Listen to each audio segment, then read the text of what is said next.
భిన్నంగా వీళ్ళు మాట్లాడే పరిస్థితి నెలకొంది. ఒకసారి బయట చూద్దాం సార్. బయట ప్లే చేయండి అమ్మా. ఎవరు అధైర్యపడద్దండి. ఎర్ర బుక్ ఉంది నా దగ్గర, ఇదిగోండి. అందరు పేర్లు రాసుకున్నా. నేను ఎవరిని వదిలిపెట్టాను.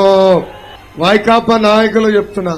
అన్న విశ్వవిఖ్యాత నడ సార్వభౌమ స్వర్గశ్రీ నందమూరి తారక రామారావు గారు మా దేవుడు, చంద్రబాబు నాయుడు గారు రాముడు. కానీ వైకాపా నాయకులకి మీ లోకేష్ మూర్ఖుడు. వడ్డీతో సహా ప్రతిదీ చెల్లించే బాధ్యత మీ లోకేష్ తీసుకుంటాడు. కార్యకర్తలు నేను ఒక బంపర్ ఆఫర్ ఇస్తున్నా. 2019 నుంచి 2024 వరకు ఎవరిపైన ఎక్కువ కేసులుంటే వాళ్ళకి అంత పెద్ద నామినేటెడ్ పోస్ట్ నేను ఇప్పిస్తా. రెడీయా? Challenge accepted. ఛాలెంజ్ యాక్సెప్ట్ చేస్తున్నారా? ఎవరు అధైర్యపడద్దండి.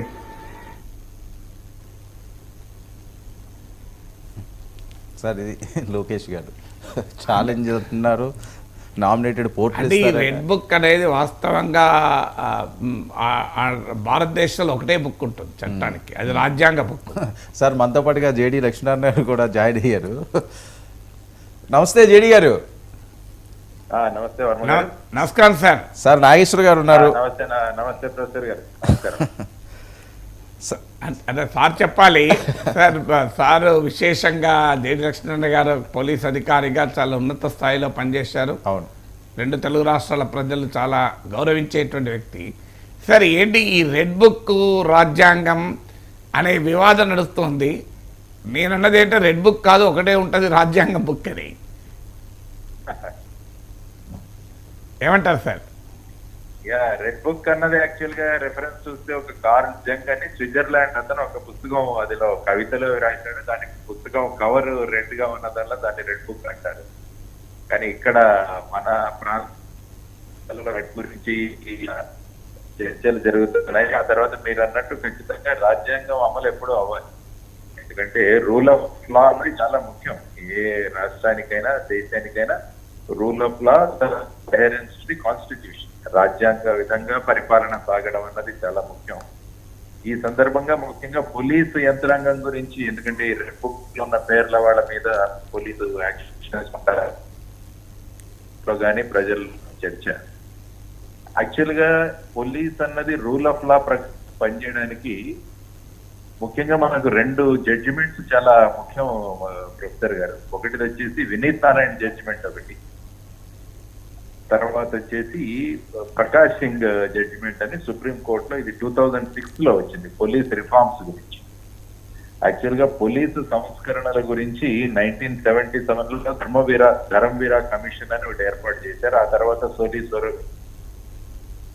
బెరో వీళ్ళందరి కమిషన్లు కూడా వచ్చాయి. కానీ సుప్రీం కోర్టు 2006వ సంవత్సరంలో ప్రకాష్ సింగ్ అని, ఆయన retired UP director general of police, ఆయన రిట్ చేస్తే సివిల్ రిట్ పిటిషన్, దాంట్లో 2006లో ఒక జడ్జిమెంట్ ఇచ్చారు. దానిలో ముఖ్యంగా వాళ్ళు చెప్పినవి 5 పాయింట్లు ఉన్నాయి. వచ్చేసి ప్రతి రాష్ట్రంలో కూడా సెక్యూరిటీ కమిషన్ అన్నది ఒకటి ఏర్పాటు చేయాలి. అంటే అందులో ముఖ్యమంత్రి, home minister, leader of opposition, తర్వాత హైకోర్టు చీఫ్ జస్టిస్ ద్వారా నియమించబడిన ఒక జడ్జి, తర్వాత మన స్టేట్ హ్యూమన్ రైట్స్ కమిషన్ నుంచి వచ్చిన ఒక జడ్జి, తర్వాత ఎమినెంట్ పీపుల్, వీళ్ళందరితో ఒక కమిటీ, ఒక స్టేట్ సెక్యూరిటీ కమిషన్ అన్నది ఏర్పాటు చేయాలి. అది రాజకీయ ఒత్తిళ్ల వల్ల పోలీస్ విభాగం పని చేయకుండా ఉండడానికి స్టేట్ సెక్యూరిటీ కమిషన్ అన్నది పనిచేస్తుంది. రెండవది వచ్చేసి ప్రతి రాష్ట్రంలో కూడా డైరెక్టర్ జనరల్ ఆఫ్ పోలీస్ ని ఏ విధంగా అపాయింట్ చేయాలని చెప్పి కూడా వాళ్ళు చెప్పారు. అంటే సీనియర్ మోస్ట్ ఆఫీసర్లు ఎవరైతే డైరెక్టర్ జనరల్ ఆఫ్ పోలీస్ కి ఎంపానల్మెంట్ ఉంటారో వాళ్ళ లిస్టుని పంపించి అందులో ఒకరిని డీజీపీగా సెలెక్ట్ చేసి, అంటే యూపీఎస్సీ ద్వారా సెలెక్ట్ చేసి వారికి మినిమం 2 years టెన్యూర్ ఉండేటట్టు చూడాలన్నది రెండవది. మూడవది వచ్చేసి అదే విధంగా క్షేత్రస్థాయిలో పనిచేసే ఆఫీసర్లు, అంటే ఐజీ, డిఐజీ, ఎస్పీ, తర్వాత ఎస్హెచ్ఓ అంటే పోలీస్ స్టేషన్ ఇన్ఛార్జ్, వీరందరికీ కూడా 2 సంవత్సరాల టెన్యూర్ ఉండాలని చెప్పారు. తర్వాత ఇన్వెస్టిగేషన్, లా అండ్ ఆర్డర్ అన్నది సెపరేట్ చేయాలి. తర్వాత పోలీస్ ఎస్టాబ్లిష్మెంట్ బోర్డ్స్, అంటే పోలీసులో ముఖ్యంగా ట్రాన్స్ఫర్స్ అన్నవి చాలా ముఖ్యం. నాకు ఇష్టమైన సబ్ ఇన్స్పెక్టర్ని నేను తెచ్చుకుంటాను, నాకు ఇష్టమైన సర్కిల్ ఇన్స్పెక్టర్ని నేను తెచ్చుకుంటానని రాజకీయ నాయకులు మాట్లాడుతుంటారు. దాన్ని కౌంటర్ చేయడానికి పోలీస్ ఎస్టాబ్లిష్మెంట్ బోర్డ్స్ ఏర్పాటు చేయాలన్నది ఒక రికమెండేషన్. తర్వాత వచ్చేసి పోలీస్ కంప్లైంట్ అథారిటీ అన్నది ఒకటి ఏర్పాటు చేయాలని చెప్పారు.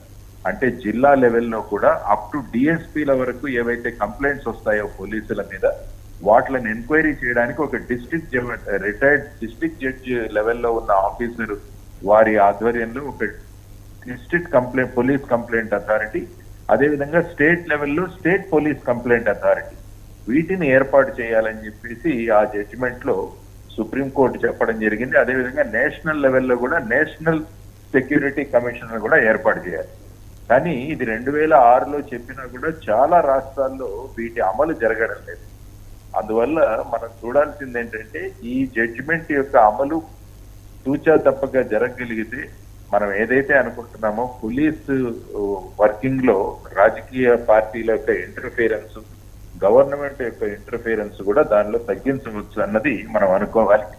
కాబట్టి ఈ విధంగా ఈ జడ్జిమెంట్ నిజమైన అమల్లోకి వస్తుందని మనం అందరం ఆశించాలి. దానికోసం కృషి చేయాలని నేను అనుకుంటాను.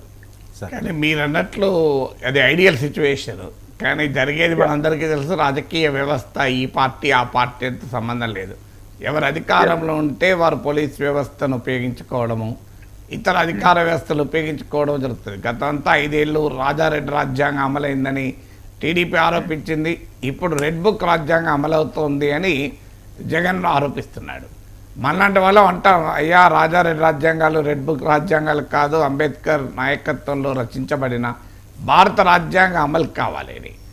సో కానీ ఈ రూల్ ఆఫ్ లా అనే కాన్షియస్నెస్ పక్కకు పోయి మై రూల్ అనే కాన్షియస్నెస్ వచ్చిన తర్వాత how to solve it sir. ఇప్పుడు ఒక పార్టీ అధికారంలో ఉన్నప్పుడు ఇంకో పార్టీ పైన, మళ్ళీ ఈ పార్టీ అధికారంలోకి వస్తే ఇంకో పార్టీ పైన, రేపు మళ్ళీ వీళ్ళ అధికారంలోకి వస్తే వాళ్ళపైన. సో ఇదొక సైక్లిక్ విషయస్ సర్కిల్గా మారిపోయింది కదా. అది కరెక్టే సార్, కానీ మీరు అదే ఐడియల్ సిచ్యువేషన్ ఎలా ఇంప్లిమెంట్ చేయాలి అన్నది మనం మనం చూడాల్సిన ముఖ్యమైన విషయం. ముఖ్యంగా ఏంటంటే డైరెక్టర్ నియమించిన డైరెక్టర్ జనరల్ ఆఫ్ పోలీస్ కూడా ఫుల్ అడిషనల్ చేయట్లేదు చాలా స్టేట్స్. అంటే ఈ ప్రకాశం తర్వాత ఇందులో ఉన్న సిస్టమ్ ని ఫాలో అవ్వలేక చాలా మంది వాళ్లకు సంబంధించిన వాళ్లకు ఫేవరబుల్ గా ఉండే director general of police appoint చేసుకోవడానికి వాళ్ళు ఏం చేస్తున్నారంటే ఇన్ఛార్జ్ డీజీలను ఏర్పాటు చేస్తున్నారు, ఇన్ఛార్జ్ డీజీపీ. ఆ సిస్టమ్ ను కనుక మనం ఆపగలిగితే, ఎందుకంటే పోలీస్ విభాగం ఎప్పుడు కూడా హైరార్కియల్ సిస్టమ్ లో వర్క్ చేస్తుంటుంది కాబట్టి డీజీపీ పోస్ట్ అన్నది చాలా ముఖ్యం. పారదర్శకంగా పనిచేసే డీజీపీ గనక రాగలిగితే, వారికి గనక 2 సంవత్సరాల టెన్యూర్ గనక ఇవ్వగలిగితే సిస్టమ్ లో చాలా మార్పు వస్తుంది. సో ఆ విధంగా మనకు ఆ సుప్రీంకోర్టు జడ్జిమెంట్ లో ఉన్న వాటిని మళ్ళా